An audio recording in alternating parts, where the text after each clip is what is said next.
Raging Gale by James Ryan. Read by the author. Part the third. The Woman Claims a Prize. Hope Harvey and the rest of the crew of the King Charles were stunned to discover that a woman led the pirates of the Raging Gale.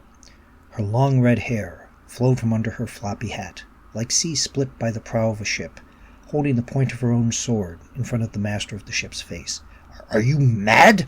Uncle James yelled at the master when the surrender was finished. This woman is able to claim your ship like this?"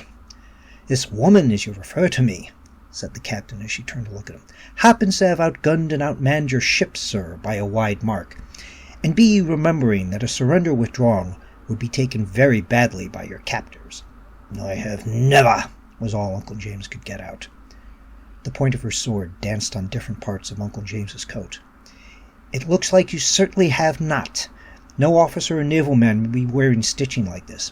Be ye a court favourite of the king, then?" I am," he finally said as her sword touched on his nose. "I am to oversee plantations granted by the Earl of Shaftesbury by his highness." "Oh, a farmer!" she replied. The crew laughed derisively at the declaration.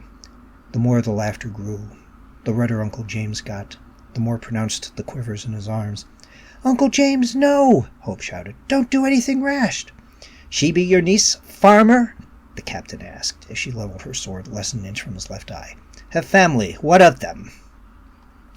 "Please, my lady," said Hope, "my father and mother had to come ahead first, and my uncle is a proud man.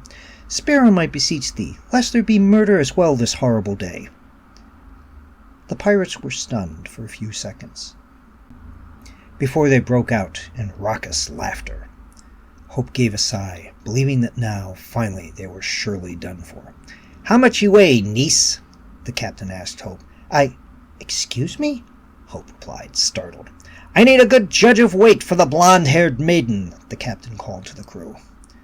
A large black man came forward off the deck of the Raging Gale, his shoulders so wide as to look like there were two pirates wearing his blue waistcoats. He stood before Hope, who trembled as she looked up at his face. He put his hands under her armpits and lifted her up and down a few times. "Like 2 sacks of sugar," he said aloud. 2.5, he added after another lift. "Say 7 stone," said the captain. "That, Uncle James, is what ye need to bring me in gold to have her back." And with a nod of her head, the black man draped Hope over his shoulder to carry her away. Hope could not see what happened next as she was carried away, but the sounds of the pirates' cheers, followed by the cacophony of the sacking of the King Charles, did not make her hopeful about what happened next. Thank you for taking this moment with me. If you want to keep up with new chapters as they get posted, please subscribe to the channel and click the bell icon for notifications for when pieces go up.